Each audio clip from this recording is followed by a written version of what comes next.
Hey everyone, welcome to today's video. My name is Blackwell and this is BlackwellTV. If you like the content, be sure to hit that subscribe button, give me a thumbs up if you like the video, give me a thumbs down if you dislike the video, and leave a comment to let us know your thoughts and feelings on Update 22. But without further ado, let's get into the video. Today's video is building a special build to survive Update 22. Now I know that the game has increased a lot of difficulties from enemies and so on and so forth, but in this video we're going to be combating that with perk cards, legendary perks, mutations, and even some armor and maybe some legendary weapons as well. So my build originally started as a Bloodied Melee build. There is a video for that in my videos, so you can check that one out. We evolved it to a Bloodied Melee high intelligence build for the Season 1 Season Pass, and now we are looking to change it again to a Bloodied Melee tank. Now I know that Bloodied and tank doesn't fit into the same category, you know, you'd expect Vanguards and tank to go together, power armor and tank to go together, that kind of thing. But with this build, we've managed to manipulate the Bloodied build so it can be tanky. So if you'd like to know how, and this can be applied to any build, then let's have a look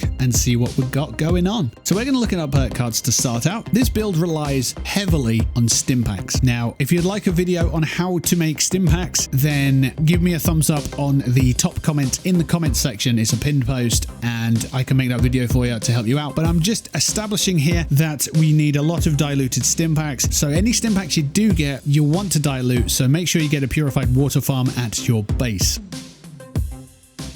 Taking a look at perks, starting off with Born Survivor. It's a super useful perk card and it's going to be essential for this build. It's available at level 3, so you can get it fresh out the vault. You will only need it to be level 1, so it gives you a stim pack automatically when your health is under 20%. We also have an auto stim armor piece. This automatically uses a stim pack when your health is 25% or less upon impact from an enemy, so it relies on enemy contact rather than Born Survivor, which triggers automatically. I haven't fully experimented with this piece yet, but I do think it's going to be quite useful in comparison to Born Survivor.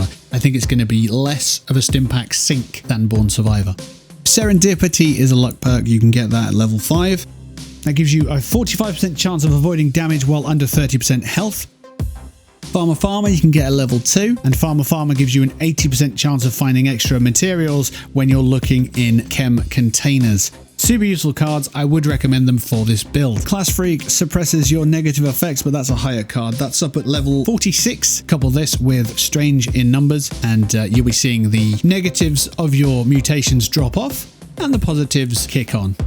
Another card I would highly recommend is Traveling Pharmacy. I don't have it on this build because I've got the backpack mod, so I don't necessarily need it. But if you're not running that backpack mod, then you should definitely pick that card up because you're going to be stockpiling stim packs and they are going to be weighing something. So bear that in mind. In Intelligence, we've got First Aid. So those diluted stim packs are going to be doing 45% extra healing. In Strength, we are going with Barbarian and Blocker. Barbarian because it gives us extra damage resist, which is useful because we've got a full strength deck. And also Blocker because it gives us 45% less damage from melee attacks.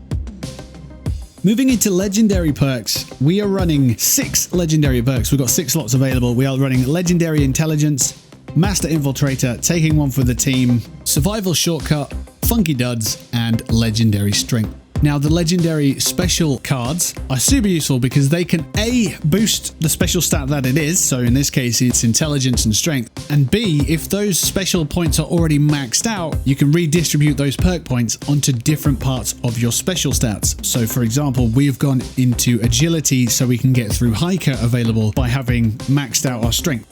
Let's take a quick look at our mutations. We're running Adrenal Reaction, Bird Bones, Carnivore, Eagle Eyes, and so on and so forth. The ones to note are Adrenal Reaction, which gives you better damage output the lower your health. Super useful for Bloodied build. Carnivore or Herbivore, your choice really, based on the effects that you get, you know, from each. We're running Egghead to get extra intelligence. Grounded, which gives us better energy resist. Remember, if you're using energy weapons, that might not be a good case for you, but we're not, so it's fine. Healing Factor, which is super dependent on this because if we're out of combat, our health comes back as long as we're not hungry or thirsty, so bear that in mind because that's going to stop that sink of your diluted stim packs when you're low health. Herd Mentality is a great card to have for everybody because everybody's in a public team. Even if you're not, even if you've just started a team on your own, that will still apply to you. So make sure you get Herd Mentality and make sure you start a public team or join a team of any kind to get those buffs. Marsupial is obviously useful. Marsupial is probably the most favoured mutation on the game. Extra carry weight, extra jump height. Scaly skin gives you extra damage and energy resist as well at the sacrifice of some AP. Speed demon's pretty useful as well. You move faster, but your hunger and thirst stack up quicker. Talons and twisted muscles are super useful for me because I'm a melee build and they work off the melee attacks and unarmed attacks. You can get cripple damage, you can get bleed damage, and you can see that being applied. Remember, if you're using stranger numbers, the bonuses here from the positives are going to be stacked up 25% if you're on a team with someone else who's mutated. Also, class freak is applied here, so our negative effects have been reduced by 75%.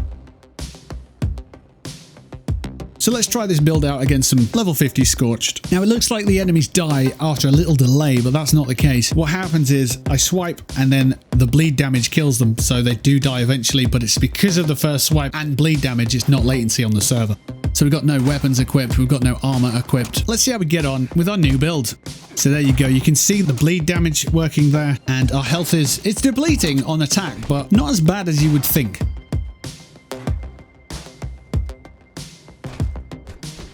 So there we go, Serendipity's proccing. We've taken off the auto stim piece as well, so it will only regenerate at about 20% or less.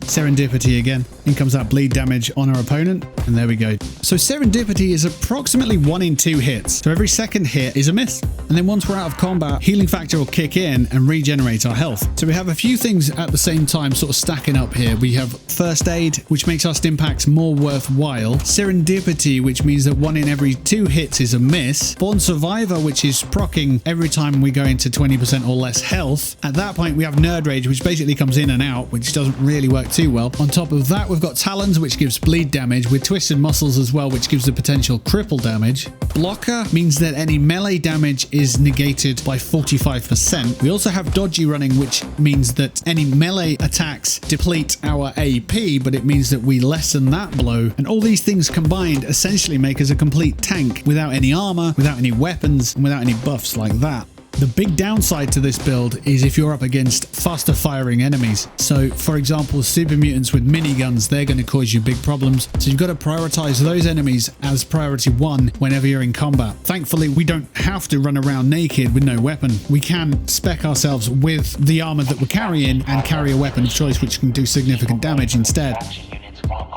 So Uranium Fever's up, so we're going to go there. We're going to see what this build is like against level 75 and level 100 mole miners. I found that with this build, radiation can stop your progress a little bit. So if you're in a highly irradiated area, you can take considerable damage, and that could be a problem. However, as you've seen, you don't need to be wearing armor, so you could just pop on a hazmat suit and be on your way. So we're going fisticuffs with some level 60 mole miners, and because they're not attacking too swiftly, it's not too much of a problem. Auto stim obviously is kicking in from Born Survivor, and that's keeping us alive. We don't have to manually apply a stim pack, and Serendipity is also proccing quite often to help us out as well. So there we have it. We have no armor on at all right now. We're using a hazmat suit to stop our rads from overpowering us, or overwhelming us, should I say. We're taking on level 100 and level 75 mole miners with an Assassin's Deathclaw Gauntlet, which we found during the event. I think we're pretty tanky at this point. You know, we don't have our Secret Service armor on. We're not using our Bloodied Mole Miner Gauntlet. We've also got an anti-armor gauntlet as well. I feel that the difference between the two isn't that significant now, so we can go full health if we wanted to. We shall see what Bethesda do about Bloodied in the future. I think it's very much balanced out at the moment, and it's very mediocre for the lack of health that you have. You know, it doesn't feel like there's much reward now for being Bloodied Melee if anti-armor or Furious or anything else can do sort of similar attack damage. But we shall see. We'll see if they address that. We'll see if there's any changes coming up in future patches, and we'll see what happens from there. So there's a little summary of what my build has become since update 22. Let us know your thoughts on what you think about update 22. Have you adjusted your build? Do you want to go vampires to see how that will help your build? Have you gone more tanky? Have you gone power armor? Have you stayed exactly the same? Are you refusing to play the game because of it? A lot of people have a lot of opinions on it, and it's interesting to know. So let us know. Let us start the conversation in the comments.